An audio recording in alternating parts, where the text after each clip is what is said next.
You know, it's about time that parents and conservative media opponents woke up to schools indoctrinating children with critical race theory, which, again, is a term that shouldn't really be used because it masks the insidious ideology that's really being spread: anti-whiteism. When I was in college at California State University back in the early 2000s, earning my bachelor's degree in communication 20-something years ago, there was an entire class dedicated to criticizing whiteness. And my fellow classmates and I thought that it was just some pet project of a fringe, white guilt-ridden Marxist professor. But anti-whiteism is at the foundation of many universities across America. There are tons of scholarly books attacking white people and American culture under the auspices of whiteness studies. They're not books that normal people read. They're college textbooks that students have to spend $100 or $150 on. If you've been to college, you know how expensive some of the books are. And sadly, the seeds of anti-whiteism that Marxists have been sowing for decades have sprouted across the country. The University of Michigan held a conference titled Conversations on Whiteness to help white employees become better social justice warriors by teaching them to recognize the difficulties they face when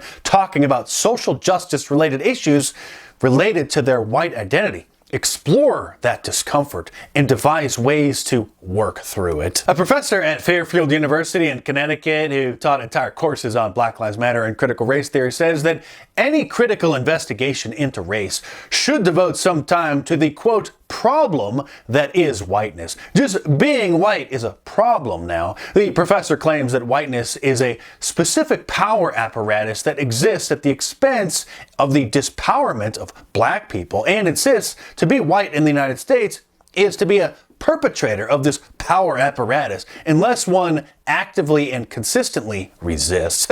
In other words, white people are supposed to be ashamed of, well, being born. A sociology professor at CUNY, the City University of New York, teaches that the white nuclear family is one of the most powerful forces supporting white supremacy, and says if you're a white person who is engaged in dismantling white supremacy, but you start a white family and have white children, you're still, quote, part of the problem. Students at Evergreen State College in Olympia, Washington came up with an idea for a day without white people on campus and demanded that all white students and professors not come to school on their special day so people of color could enjoy the campus without the presence of white people. Even more bizarre, many of the professors went along with the idea, but one who refused, Brett Weinstein, became the target of an angry mob of students who gathered outside of his classroom and demanded that he be fired. And he was told that it was no longer safe for him to be on campus, and the campus police couldn't protect him from the angry mob, and school officials urged him to quit.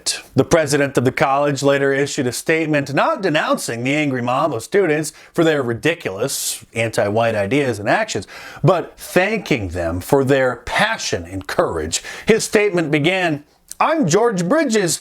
I use he, him pronouns, catering to the gender identity idiocy that has swept across American campuses." In 2021, critical race theory, again a stupid term that softens what it's meant to describe, anti-whiteism, was exposed largely because of virtual learning kids had to do over their computers while confined to their homes because of the coronavirus pandemic, instead of being allowed into the schools.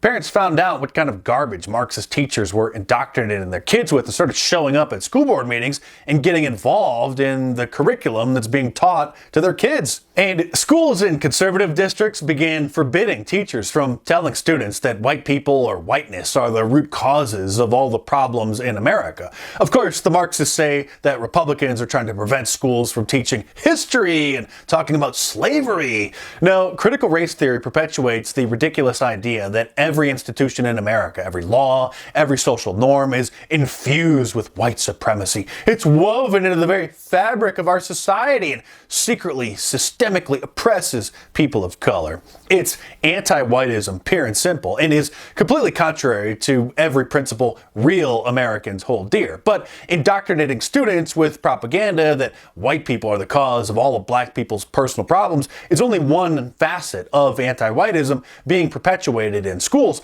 Some teachers don't want to hear from white students at all during discussions because through the lens of critical race theory, white people are second-class citizens citizens. So they use a practice called progressive stacking, another code word for anti-whiteism, where they predominantly call on students of color. And if you're white, particularly a white male, then your voice doesn't need to be heard.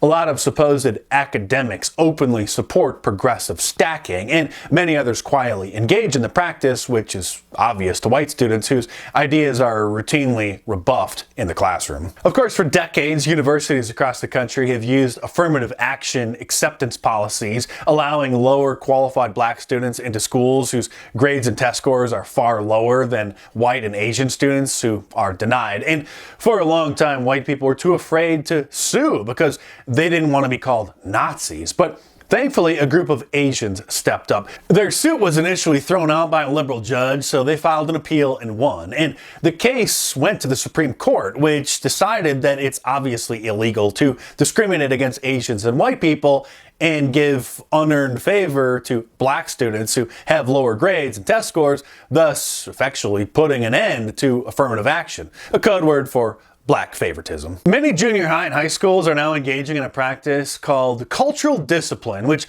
means they're not punishing black students when they cause trouble, or if they are punished, they're literally given a lesser punishment than white students who do the same thing, all in the name of racial equity.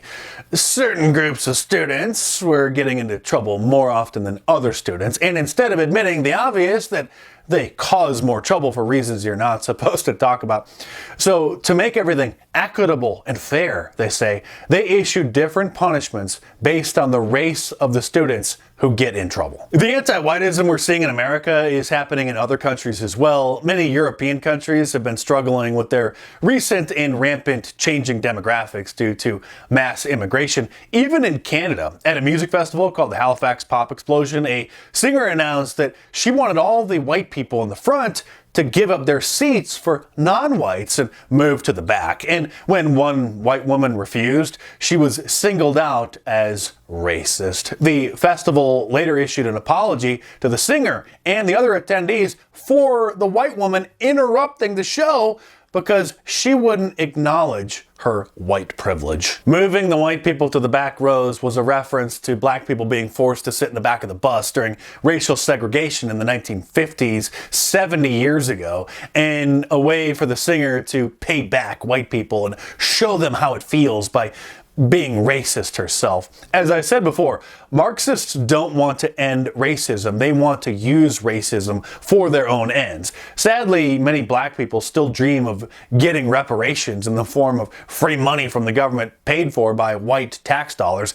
At a campaign event a few months before the 2018 midterm election, crazy Congresswoman Maxine Waters was asked about it by a man from the National Coalition of Blacks for Reparations in America, who asked her to sponsor H.R. 40, a ridiculous reparations bill proposed by Democrat Representative John Conyers in 1989. Of course, she said she'd be happy to do that. It had always been a laughable idea, but as our culture degraded, as the Marxists gained a foothold in Congress and our universities, the idea has been gaining steam. There are numerous organizations dedicated to trying to get some kind of reparation payments for black people. Of course, they ignore the fact that welfare, affirmative action, and countless other inner city and minority programs funded by taxpayers basically are reparations. And apparently they forgot that not only did white people free the slaves, but hundreds of thousands of white people died fighting to do so. So